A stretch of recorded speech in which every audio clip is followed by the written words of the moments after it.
What's going on? My name is Dillon and welcome back to the Tradingview coding series, where today we're going to be having a look at the popular MACD trading strategies that we did look at in the last couple of videos. So by the end of today, you're going to be able to take these trading strategies, automate them through Tradingview so that you can test and validate that everything I have shown you is, of course, 100% correct. But then second to that, you can take these trading strategies, you can make your own tweaks or add your own parameters or your own indicators, make your changes so that way you can make these trading strategies your own. So if you haven't watched my last two videos on the MACD trading strategies, then I would highly recommend that you watch those first, because we did find a couple of really important insights. So the first video, what we did was we went through the popular MACD trading strategies that I did find on YouTube that a lot of people, I would suspect, are actually trading, and they're trading the MACD in a traditional sense. And we did find that, unfortunately, well, they kind of didn't work. So we did get a few comments in the comment section of that video, and that was to, you know, Dillon, if these trading strategies performed this bad, then why don't we take the opposite signals of what these trading strategies actually would normally do? So in the second video and the follow-up video of that, we actually tested this out, and we did find that they actually worked quite well. So taking a contrarian approach and taking the opposite signals of what majority of the crowd has been doing might actually be a profitable way to trade. So that's what we're going to be going through today. We're first going to be going through the traditional way of trading the MACD indicator using these trading strategies that we did go through in the first video. But then, of course, I'm going to show you how to take the opposite signals so that way you can test and validate any trading strategy that you see on the internet, and even test what happens if the opposite signal might look profitable. So without further ado, let's have a look at the computer. So the first thing we need to do, and if you're familiar with this, you would already have these files, but if you don't, then this is what you're going to need. So you're going to need to go over to my Discord, link in the description. You're going to have to go through the resources for Dillon tab, which is this one over here under the announcements. Scroll to the 13th of the 5th, 2021, and then download this template text here. So this is the template for Tradingview that we're going to be going through. So if you want to follow along, then I would recommend, of course, getting this template. And then the next thing is the Excel spreadsheet, or the strategy tester spreadsheet. And I think the most updated version is this one here, which is version 9. And that is the Excel template spreadsheet that I do use currently using Tradingview. And of course, it's down here for you to use. And if you've been following along in this coding series, you would be very, very familiar with this spreadsheet here. If you're not familiar with this, and if you are a little bit behind, then I would highly recommend looking at some of my older videos, so that way you can get up to speed with coding in Tradingview and coding in PineScript using some of the resources in my Discord. So the next thing, this is of course my YouTube channel. Watch these two videos to get up to speed on the MACD trading strategy, because we did go through a lot of data and a lot of different trading strategies to understand the MACD indicator and these MACD trading strategies that we're going to be going through today. The first video, of course, is this one here, and then the follow-up video is this one here, and we did find 10x ROI. It's not cap. So we tested it out, and we did see that taking opposite signals looks very, very promising, more promising than taking the traditional MACD signals. So Tradingview, let's actually start coding this trading strategy. So I'm on the Euro Swiss just for now on the 30-minute time frame. What I'm going to do is I'm going to add in the MACD. And if you've been following on, you would have known that we're also using pivot high and low indicator. And I'm going to change this to 5, please. And the last thing we need is an EMA. I got lost there. And for this trading strategy, we're going to be using a, let's say 200. I think it was 200. So the trading strategy that we're going to be coding up first is the trading strategy. I think they were more or less very similar, but the trading strategy from Trading Rush using the MACD indicator. And I think Trading Rush was using a 100. I actually don't remember. I think it was a 200 actually. I'm sorry, but I actually forgot. Whether it's 200 or 100, doesn't matter. You can make the changes. But we're going to be using the MACD indicator on default settings. We're going to be using an EMA 200, 100, or whatever you want. It's up to you. And we're going to be using the pivot high-low, and the pivot high-low indicator set to a period of 5 is where we're actually going to be setting our stop loss, and then from there our take profit. So just a recap of what the trading strategy is: when there's a bullish MACD cross, we're going to go long, but only when price is above the exponential moving average, and that is going to be a long signal. We're going to be taking our stop loss from the previous swing low, and then we're going to be setting our profit target to 1.5, the distance from our stop loss, and that's going to be our profit target. The opposites, of course, for shorts. Now that is Trading Rush's trading strategy. But then second to that, of course, if you followed along with the video, you would have seen that we also need to code in the location of where the MACD cross signal happens. So we're only going to be taking long and short trades on a MACD cross. For longs, the MACD cross has to be below the 0 line, and for shorts, the MACD cross has to be above the 0 line. So if we look at the MACD, so over here would be a bullish cross. Over here will be a bearish cross. But let's see, like something like this over here where price crossed again.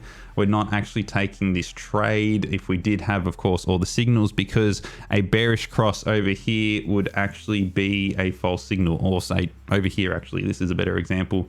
A bearish cross under the 0 line is something that we're not going to be doing. So we're adding in another condition here where the cross of the MACD for longs has to be below, and the cross for shorts has to be above the 0 line.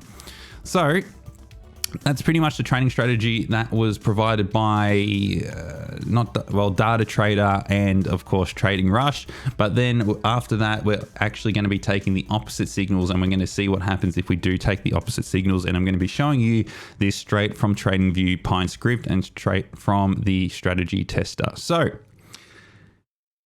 if you've downloaded the template from the Discord, it would be this over here.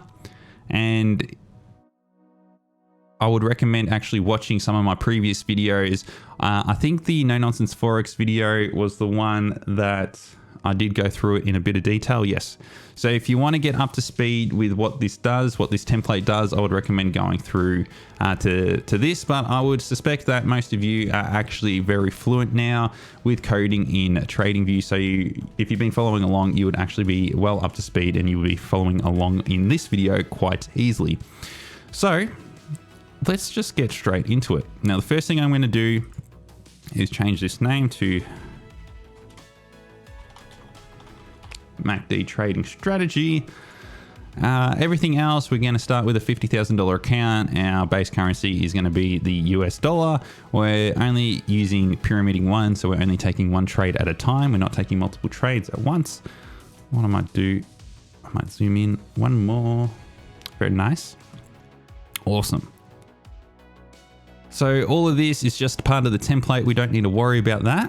What I'm actually going to be doing, however, is normally this template's set up for people that use the daily chart. So our backtesting date range is quite long. However, for purposes of this video and for shorter time frames, like the 30-minute what we're on today, I'm going to be actually going through and changing these values. So my backtesting date range is going to start from the 1st of the 7th, 2020 to the 1st of the 7th, 2021. Now this is of course an input variable, so we can change this in the actual charts themselves, but it's just easier to change it in here because that's what we're going to be using majority of the time anyway. I don't have to worry about any of this stuff over here. Now, I'm going to actually have to change the location of this. And the reason why I'm changing the location of this is because we're actually not using money management ATR. We're actually using the pivot high and low for our money management. And that is actually going to be down here. So I'm not going to change this just yet. I'll wait till we actually start coding the pivot high and low. But just to note that we are going to be changing this a little bit because of course we're not using the ATR. All of this is relatively fine. That's fine for now. Now, the only thing that I'm going to change here is the exit. So if you watched my video last week or the week before, you would have seen that the way these trading strategies are set up is that we're not exiting on a MACD cross. We're only exiting when there is a take profit or stop loss, or we get a completely opposite signal. So for example, we need to exit on a take profit stop loss, or if we're in a long trade, we only exit when we get the opposite signal or a short trade. So we're actually not exiting the trade if we get an opposite MACD cross at all. So I'm just going to comment these two out down the bottom here. And what this comment was before was if we were exiting using the MACD cross or indicator 1 is how it's set up. And indicator 1 is always going to be our trigger. That's how the template is set up. So comment these out and you're good to go. So that's all the changes that we're going to do first. What I'm going to do is hit save. And then that should have no errors, but it's of course not going to do anything. Very good. And you can change the name to whatever you want to change it to as well. I've just got it as a copy. But anyway, if you've been following along, you would know what we have to do here. We have to copy over the indicator codes to our actual code itself. So first thing, just so we keep it, is I'm going to add this to the chart. It's going to do nothing, but we can see it over here. So it's added to chart and it's down over here. The next thing I am going to do is I am going to get the MACD, very important, and I'm going to copy the MACD.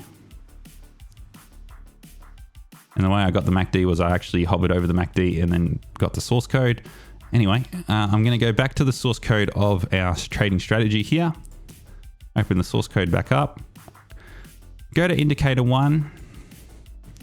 And our indicator 1 is always going to be the trigger. And the trigger is the MACD crossover.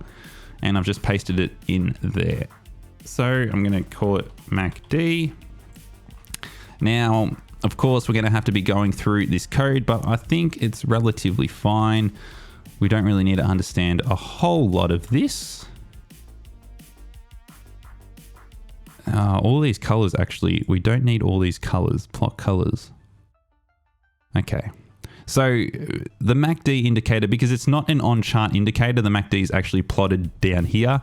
We don't actually need any of these plot functions because the plot functions are only used for when trading indicators are on the actual charts themselves. But because this is in its own window, I've got it set down here. So if it's set down there, we don't need the plot functions. I can delete that.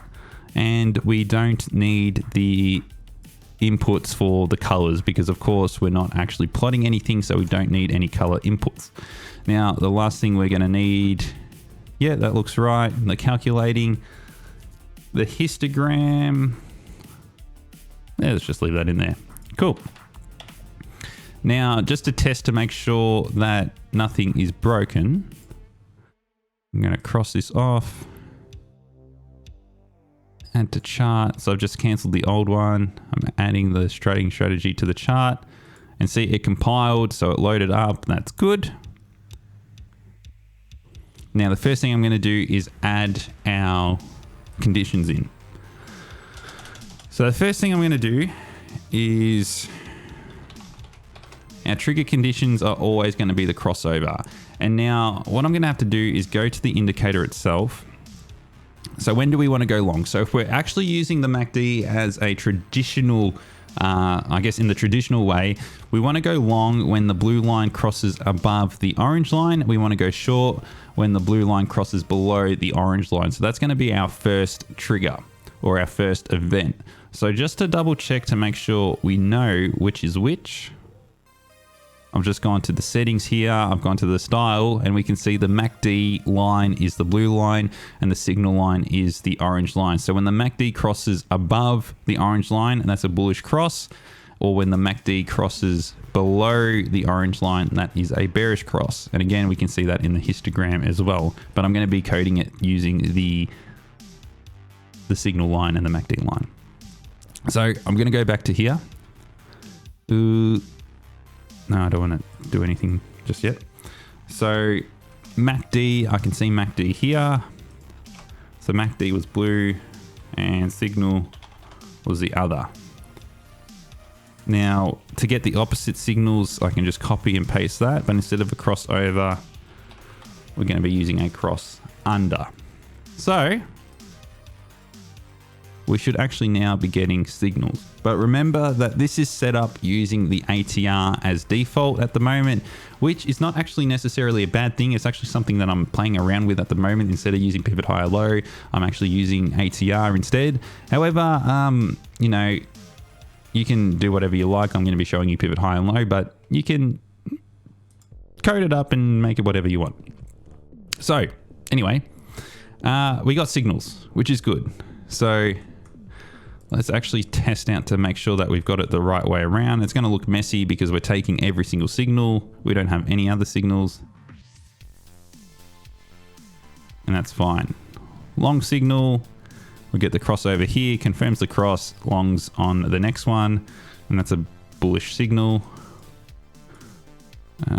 Let's see if I can find long signal. I want to find a short signal. Here we go, short signal, there we go. That's short over here. Very nice. Now, the next thing is actually going to be adding in the condition of the where the location of the cross actually happens. So I'm actually going to be adding that into a separate indicator spot. It's not, you can add it here, but you can add it wherever you like. It's up to you. What I'm going to do is actually add it in a separate indicator spot. So what I'm going to do is, so that's going to be the MACD. This is going to be the EMA. Indicator 3 is going to be the pivot high low. And indicator 4, I'll just go MACD location. So I'm just going to put it over here, and it's just going to be a condition. It doesn't have to be an indicator. It's just a condition. And that condition is going to be the location of where the cross happens. So we're only going to be taking longs when the crossover happens below the 0 line of the histogram. So in other words, we can actually code this. So MACD being this MACD here. So MACD is less than 0 and the signal line is less than 0. So that means that the MACD line and the signal line has to be below the 0 line of the histogram, or it has to be below 0. So then that way, if both of these are below 0, then of course, if a cross happens, it's going to happen below 0. Now the opposite is true for shorts. MACD has to be greater than 0 and has to be greater than 0. So shorts, if a cross happens, then of course this condition down here has to happen as well, where the cross has to be located above the 0 line or greater than 0. So if the MACD and the signal are both above 0, then the cross happens there, then that's all good and we can do a trade. So that should make some changes to our trading strategy. So see here, we've got minus 47,000. I'm going to take this off, the old one, and then just add a new one on. And there we go. It made it a little bit better. So minus 22,000, which is good. And our trades would have gone down as well. Our percent profitable has increased too, but that's because we're trading with a 1 to 1.5 reward risk. So an inverse risk reward, essentially. No nonsense Forex related, of course. So let me save that. So that worked, that compiled, saved, good. So that's the first part of our trading strategy. The next part is getting the EMA, which is, I don't even need to look at that really. So what we're going to be doing, I'll code this up just by hand. So EMA period equals input. What are we going? 200? Yeah, we'll go 200. Doesn't matter. 100, 200. I forget which one was which. Apologies, but it doesn't matter. You saw what happened to the trading strategies anyway. So 200. The EMA equals EMA. Now, which one is it? I think it's close price first. So yeah, so see here the syntax EMA bracket source. So we need to put in the source, and that's going to be the close. So we're taking the EMA of the closing price, and then the length is going to be the EMA input. So close, comma, EMA period. And then I'm going to do a plot function. Oh, plot EMA color equals color dot yellow. Cool. So what I'm going to do, I haven't put the conditions in yet. What I'm going to do is just make sure that I can add this to the chart, and really we should see a yellow line come across. If I hide this, there we go.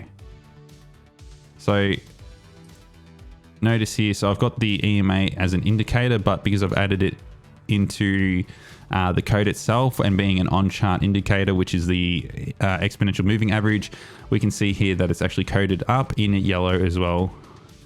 So we're good. Now, I've just taken that off. I've still got pivot high low in there just for now. But just to go back to the code, we can see that it did not change anything to the amount of trades or the profits that we did make, and that's because we haven't coded the conditions. Now the condition, of course, is going to be for longs. Close has to be greater than EMA. And for shorts, close has to be less than EMA. So let's add this to chart.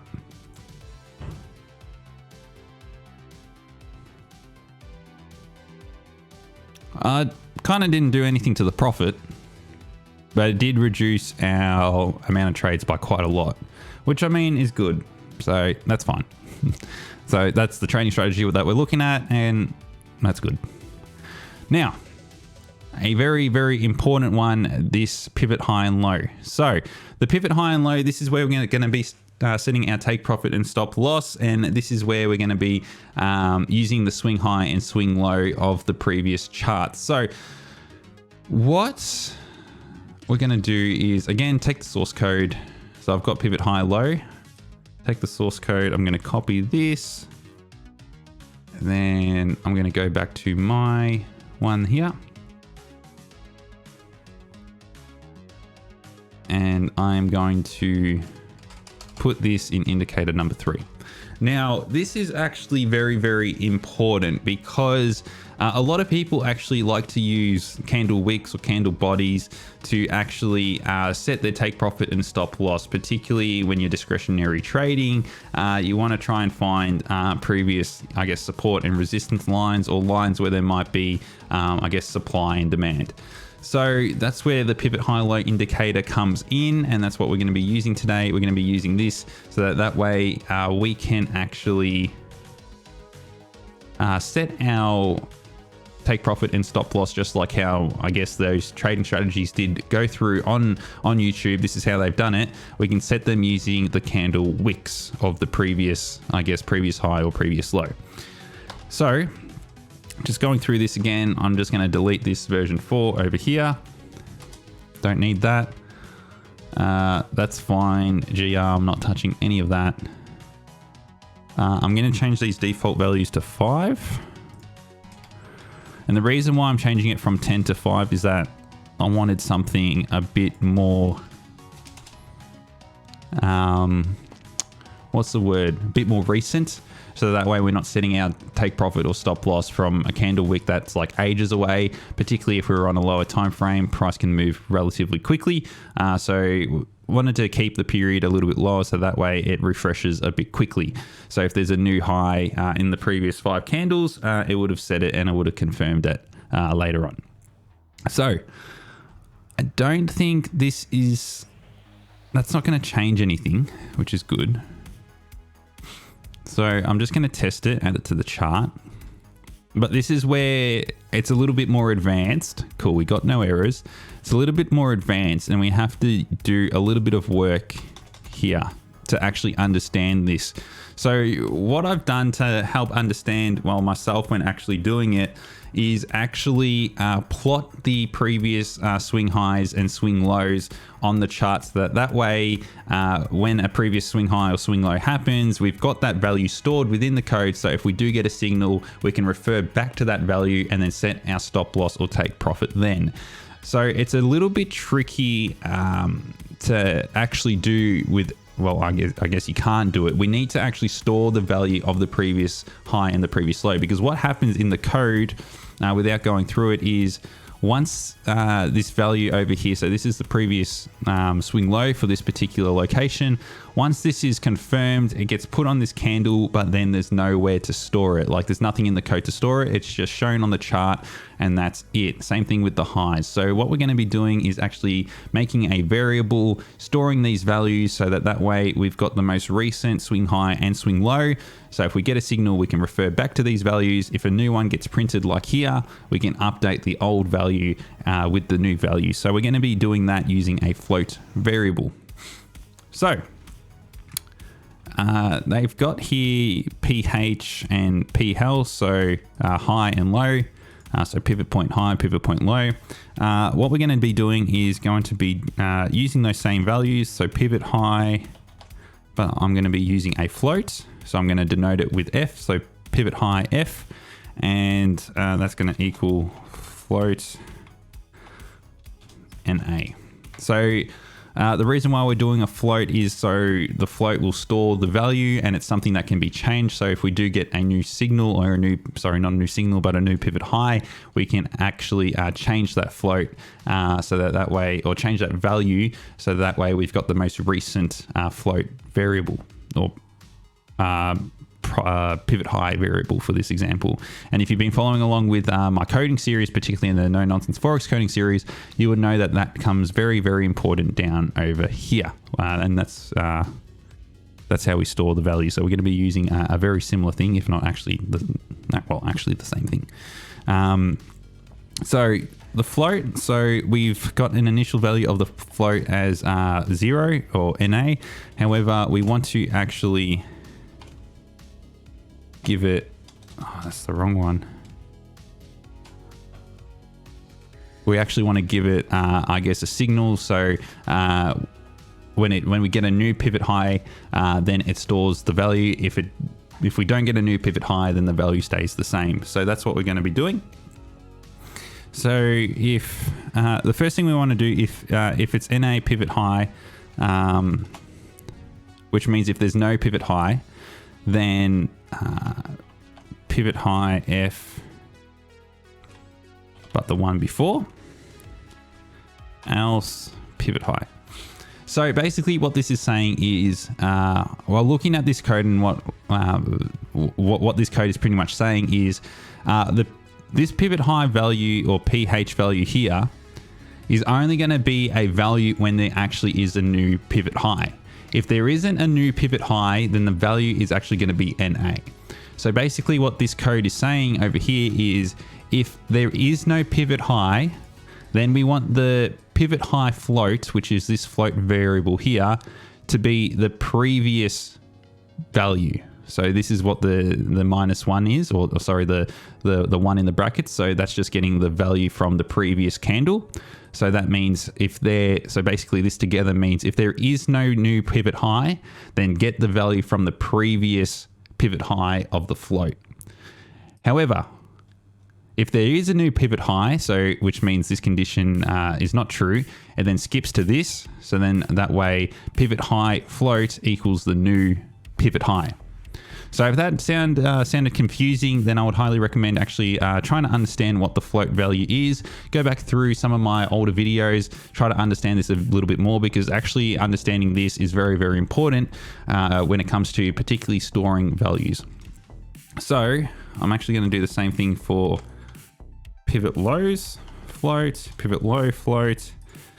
If pivot low is NA, then take the previous pivot low, else pivot low. Now, last thing I want to do is actually plot this, just so we have a visual representation of what this actually does. So I want to plot pivot high, low, float, color equals color.blue, pivot high, sorry, pivot low, float,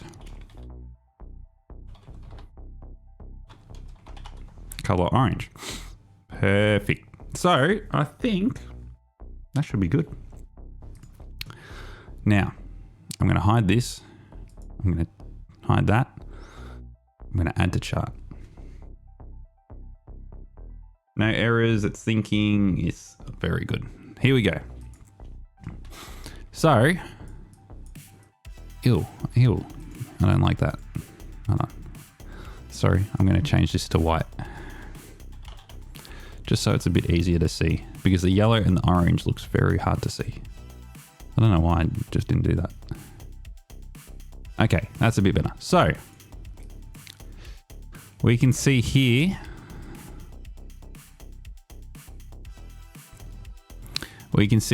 that actually what I'll do is put the pivot high low.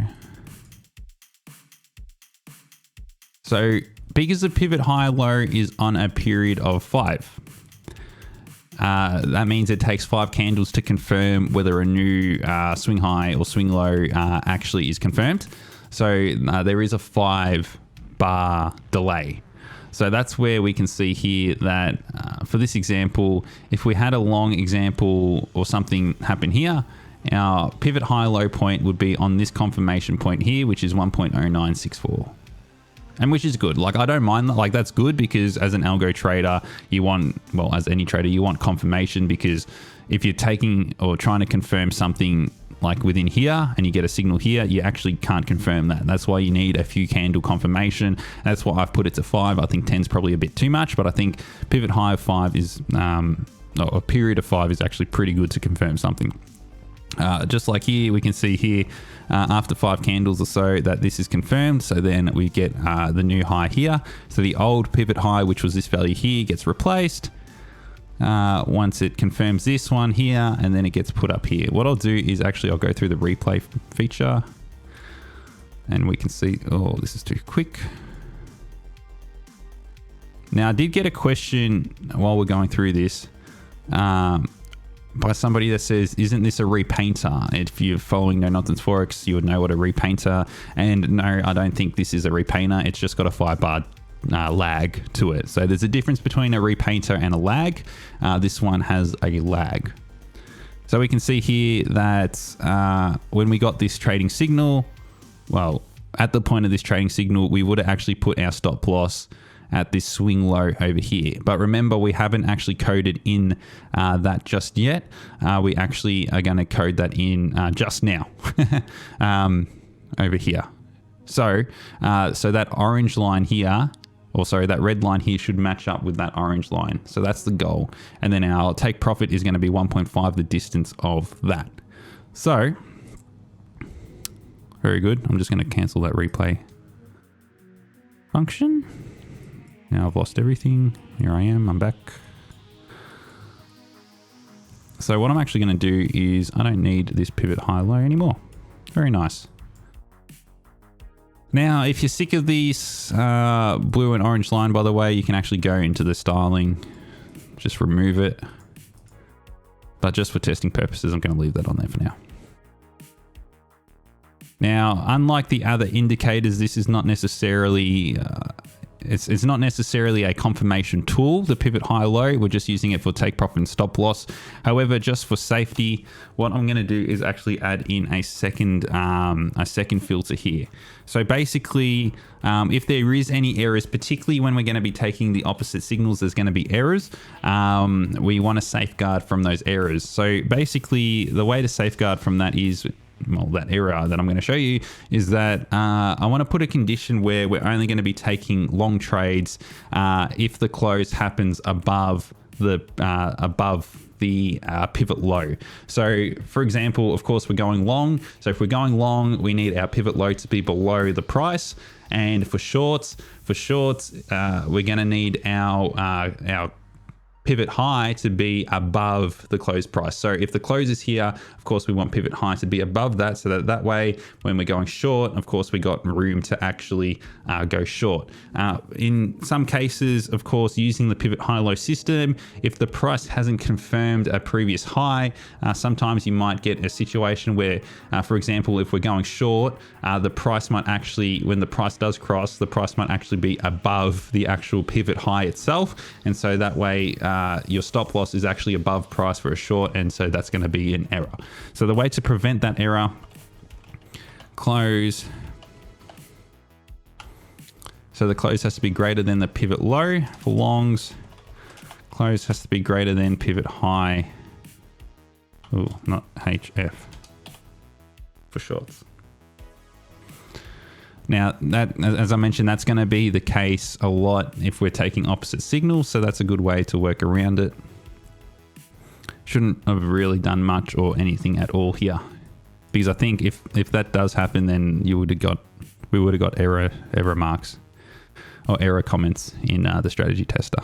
But anyway, that's just a good way to make sure that our stop loss is always at the right location, either below price for longs or above price for shorts. So the fun part, our money management. So this is a very, very important part of this trading strategy, and that's going to be to actually set our money management. Now, as I mentioned, we're going to have to move the location of where our money management is on this template.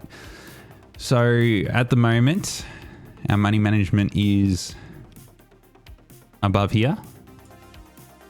But we're going to be using the pivot high low. So the way the coding works, of course, it's like reading a book. It goes from top to bottom. We can't put any pivot high low commands in here because the pivot high low indicator itself is actually not defined above it. So we're actually going to have to move the whole ATR or the money management section. I'm going to cut this. I'm going to cut that and actually go all the way down just past indicator 6, but before the entry conditions. And I'm going to paste our money management. And it's probably a better spot, to be honest, to have than actually at the top. But anyway, so let's go through our money management. So this is actually going to be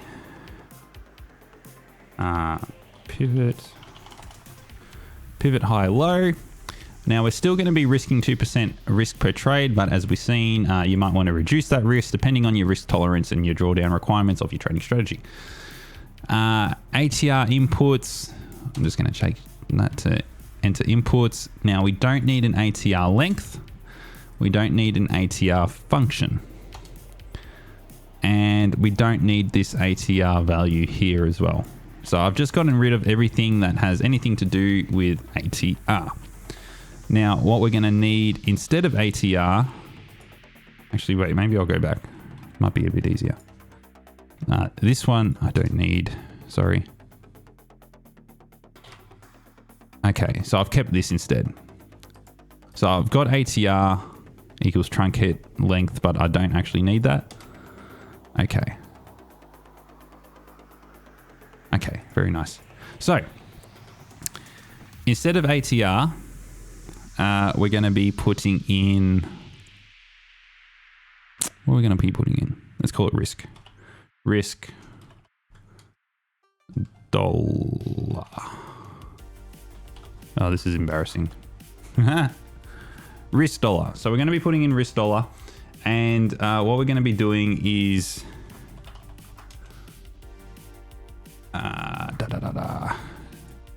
what we're going to be doing is actually using the pivot high low for our risk dollar. So this is where it gets a little bit, I suppose, well, not difficult, but you have to understand this.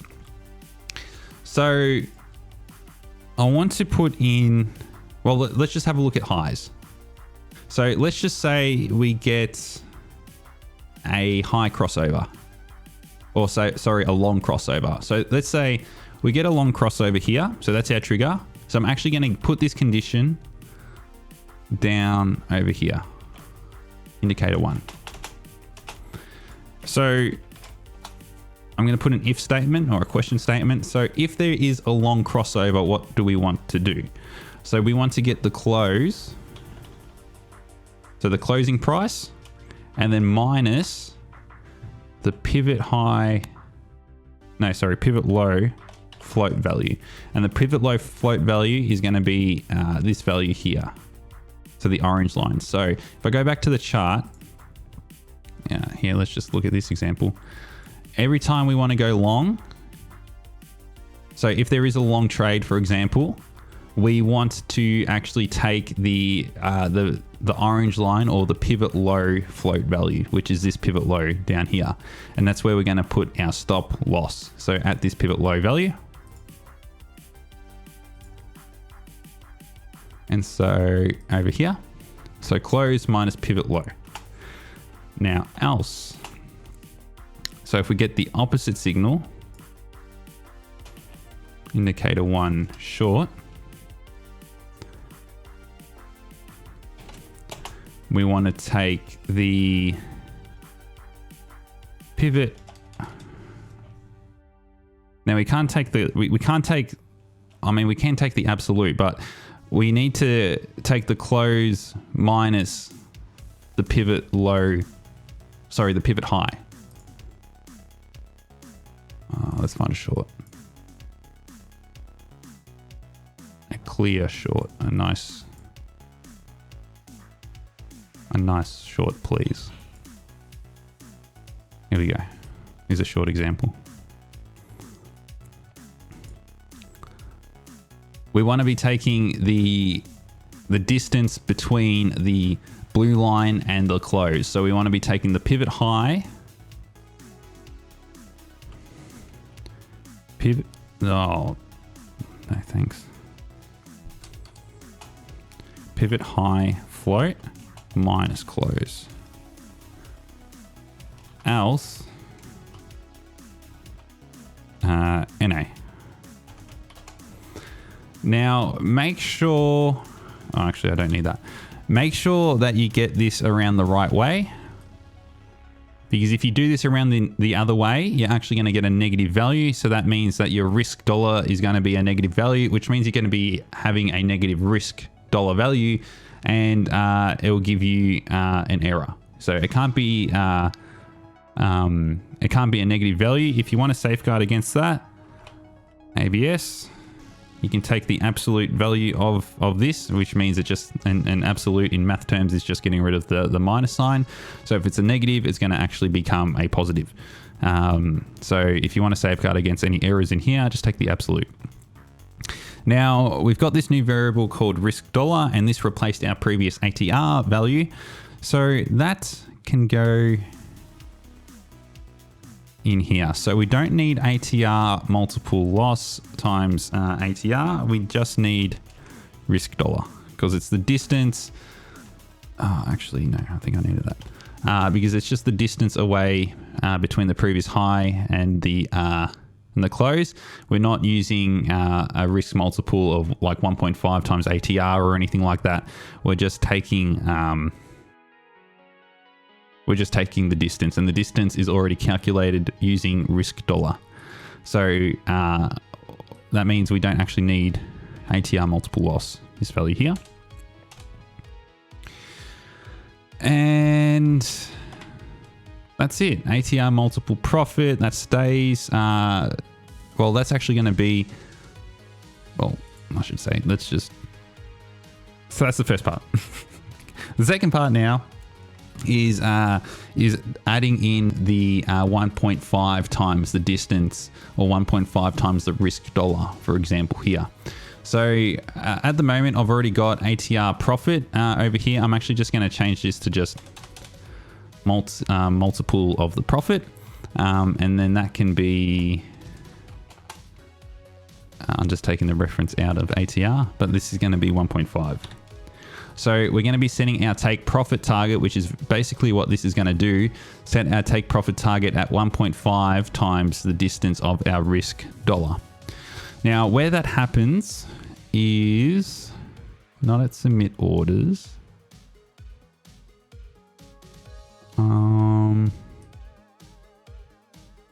Oh no. Okay, I'm gonna have to come back. But anyway.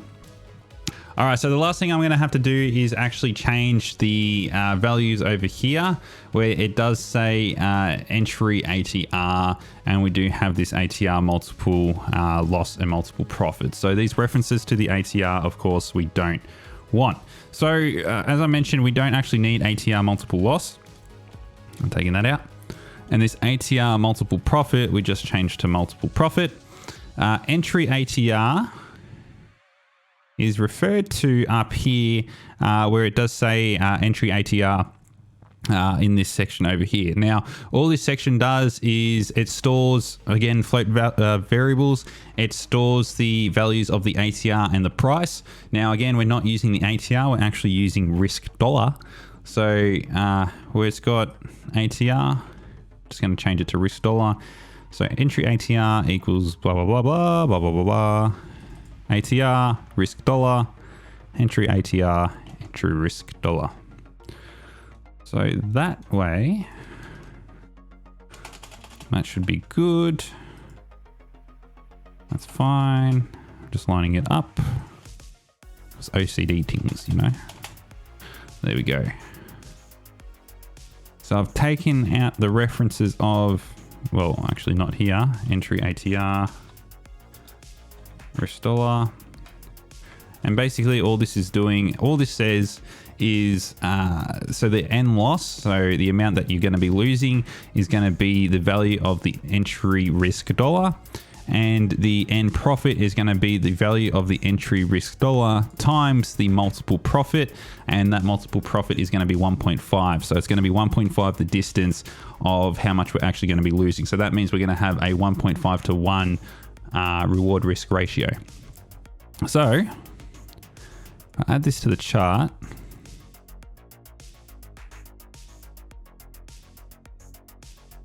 Very nice. So let's see what it's done. It's done something. I'm going to have a look at the chart itself. So here's that short. So this short example over here has said, okay, what was the previous swing high? And it happened to be this value. Now, it didn't confirm this point up here. The previous value was this swing high here. So this was the point it confirmed. Oh, oops. That was the point it confirmed. So then it did set the swing, the stop loss over here. And we can see that there. Take profit happened to be down here, and this one happened to be a profit. Now let's have a look at our other indicators. Okay, so we did get a bearish crossover above the 0 line. That's good. And I'm assuming price is below the moving average. So that's good. Let's have a look at the longs. That's another short. Shorts. Get some, no, short. Oh, let's have a look at this short, I guess, just quickly. So again, it didn't confirm here, but the previous swing high would have been confirmed at that point there. Or it might have been the other wick. There we go. So that was the previous swing high at that point there. It didn't confirm this one here. It confirmed it after the signal, but that's okay. It happened to be a profit.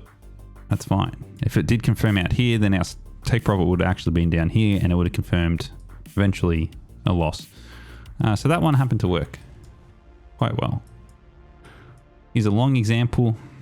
That happens to be a loser, but okay, so price did go long. We can see we got a crossover here.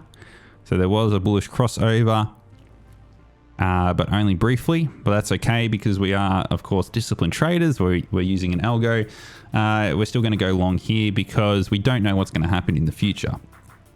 And that's very, very important, especially when we did go through some of the reasons behind why manually backtesting might be difficult, and going through what some of the videos of the previous, I guess, people testing these trading strategies did go through. They were using hindsight backtesting. So I won't go into that now, but anyway. this here, previous swing low gets confirmed. The orange line moves up once it's confirmed. We got a signal. Stop loss is taken here. Take profit is up here. The one thing I didn't do is actually measure out 1 to 1.5 risk reward. Ooh, what happened? Magnet tool, please stop. Oh my gosh. Okay. So this is our take profit. Our stop loss is this. There we go. And we got 1.5 to 1 risk reward or reward risk ratio, which is really good. So that means the code is working. So that's the code. Done. Now, this was, I believe, Data Traders or Data Trader or Trading Rush's trading strategy, and that's fine. However, we did see that this trading strategy did not happen to perform well at all. This is, of course, minus $30,000, and this is just on one currency pair. I'm just going to scroll through a couple. Negative, negative, negative, negative. That one happens to be a profit, but it doesn't outweigh the negatives. And I think this one was one of those trading strategies where we did find it did blow up our account. I'm just randomly going through this, but you get the point. Anyway, now what happens if we take the opposite signal? So this is the part that a lot of you, I'm sure, would probably be waiting for. We're going to be coding in the opposite signals, and I mean, it's pretty much all done for us. We just need to change a couple of things. So let's start from the top. So indicator 1. So instead of going cross long or cross over, we're going to be going the opposite signals. So an easy way to do the opposite signals is I'm just going to change this. So instead of going long, we're going short. Instead of going short, we're going long. So I've just changed these around. So indicator 1 long was previously first, that's now short, and vice versa. EMA, short, long. So now we're taking short trades when price is above the EMA. We're taking long trades when price is below the EMA. So again, the reverse. Now this doesn't change.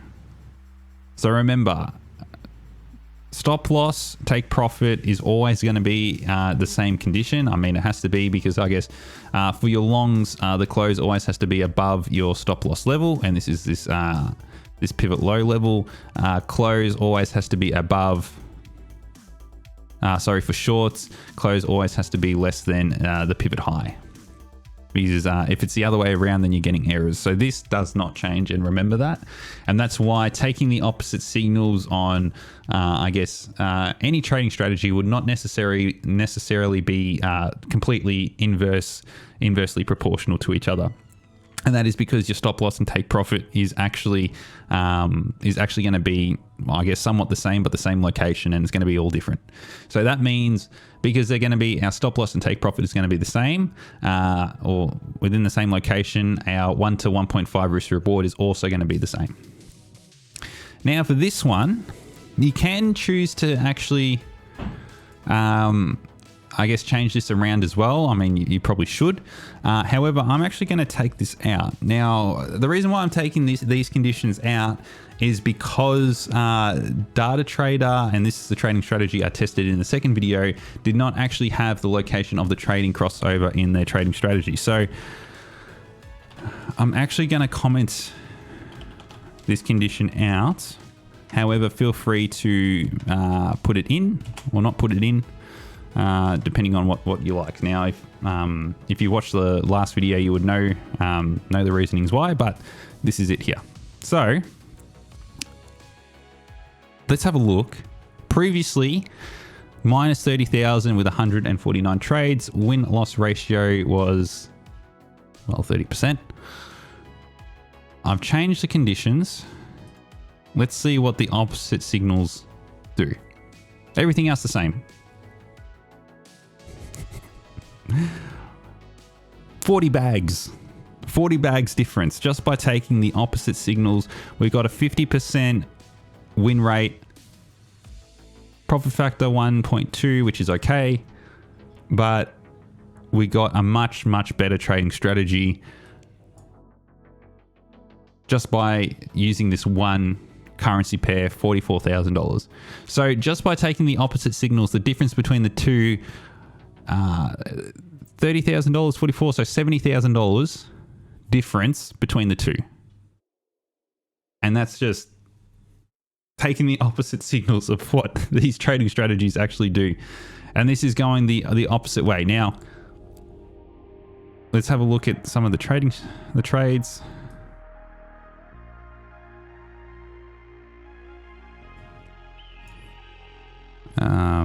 Wait, did I go too far?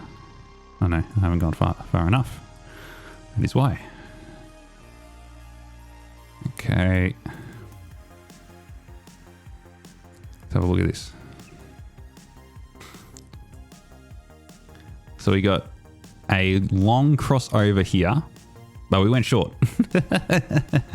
And that happened to be a profit.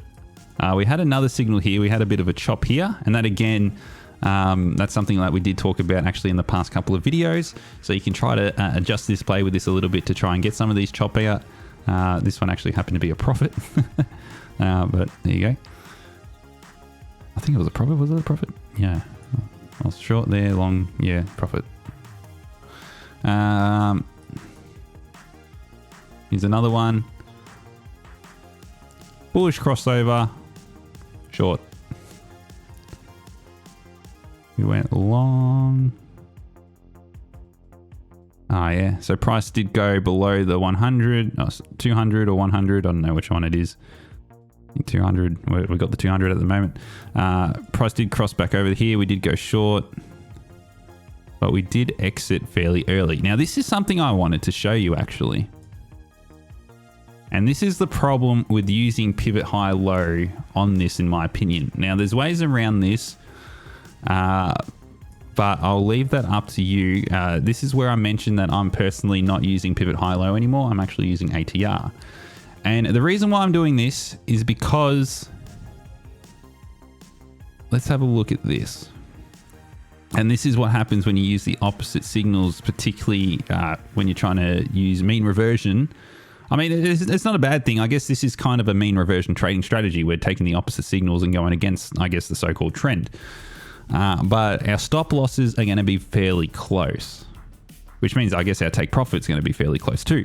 But where's my line? Yeah, good. But we've taken a long trade here. So when we take a long trade, of course, our crossover happened here. It confirmed the cross on this candle, this candle, then we go long next. We set our stop loss at the previous swing low, which is this orange line here, which came from this wick over here. Now have a look at this. Our stop loss value is very, very tight, which means it didn't accommodate for this wick. Now, of course, this can be good and bad because if it's a tight stop loss, then we're going to have a relatively closer take profit. So we're going to have more of a chance of a take profit. So it might not be too bad, but then once you start incorporating spreads and fees and things like that, having tight stop losses might be, I guess, not ideal if you want to... once you start considering commissions and things like that based on your position size, because of course a tighter stop loss, your position size is going to be bigger when you're risking 2% risk per trade. So you need to factor that in. I personally am actually looking into ATR instead of this. So I know we've gone through the whole pivot high-low thing, but give the ATR a go. That's what I'm doing at the moment. It's more easier and it's more consistent in terms of position size compared to pivot high and low. But saying that, just based on what we've got at the moment, it's still very profitable, as we can see. And how many trades do we have? We've got 300 trades. I think that's still more trades than what the previous was. It's good. And see, for these short examples, our previous swing high is all the way up here. So have a play around with it. If you want to keep using the pivot high-low, I've also played around with actually only taking trades that aren't as tight. Maybe you want a little bit of a bigger range. If it's too tight, then you don't take the trade, or if it's too big, like this example, you don't take the trade. So you're trading in between a range for your pivot high and low, so you can do that, or you can use an ATR or a volatility adjusted risk reward parameter. But saying that, just like this, it looks profitable. So this is the same trading strategy, I believe. If it's not a 200 EMA, it's a 100. I forget, again, I mentioned this, I forget which one it is. This is the same trading strategy that I did go through in my 100 or 10 times video. And what's really cool about this is you can, of course, change all the parameters on here. Or let's just have a look at 100. Relatively the same. 200. Yeah, same. Very good. What if you wanted to change your risk parameters? Yeah, 1. Let's go 1 to 1. Yeah, see, this is the power of coding. You can do what you like, and it's a lot of fun. Relatively quickly. Cool beans. So, again, I'll just scroll through a couple of things, just so I didn't cherry pick this chart. Oh, that's nice, actually. A lot of winning pairs. That's what we want to see. Like, yeah, there's a couple of losers, of course. Oh, that's huge. 60 bands. And again, sheesh. Almost 70. Damn. And this is what I like to see is the trading strategy actually is profitable on a lot of different pairs. It's not just profitable on one pair and then the rest is like average or bad. Like, there you go. That's all 28 pairs tested right there. If you want to just want to use that, there you go. It's all there. Well, don't use it as not financial advice, please. Please actually do the work.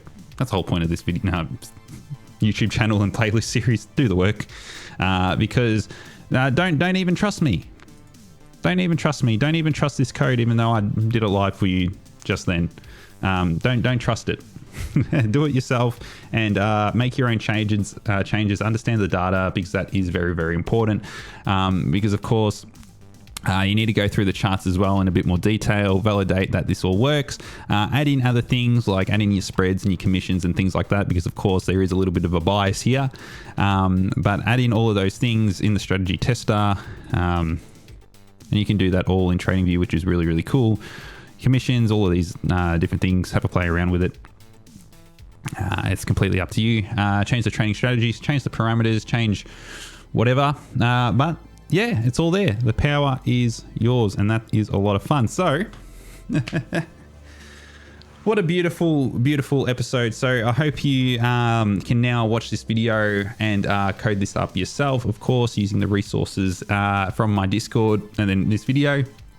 Code it up yourself, make sure that you validate it, test that it works, and do your other things like the commissions and the spreads and the whatnot.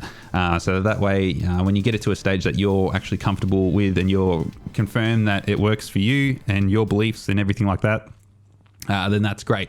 That, of course, is the goal of this training strategy, and that's, of course, the goal of coding this using an automated and algorithmic approach to trading, because, of course, that way you can actually test these trading strategies with conviction, with a high sample size, and not rely on people on YouTube that say 100 trades is all you need, or I've tested this with 100 trades, because as we've seen, it didn't work. The first version that we did scroll through, taking the trading strategy the way that it should have been traded, and the way that these people are showing it, it didn't perform.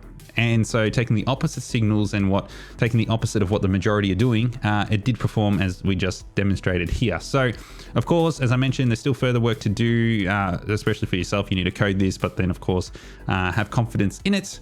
So I'll leave that up to you. Let me know how you go in the Discord and in the comment section down below. If you did enjoy this and you did learn something from it, please leave it a like. And, of course, consider subscribing, because this is something that I'm going to be frequently doing on this YouTube channel, is going through some of the trading strategies, popular ones, not so popular ones, and whatever I really find. So that way we can test this using this approach to see whether they do work or they don't work. And following that, you can do it yourself as well. So I hope you enjoyed this episode today. Have a great day, and I will see you in the next one.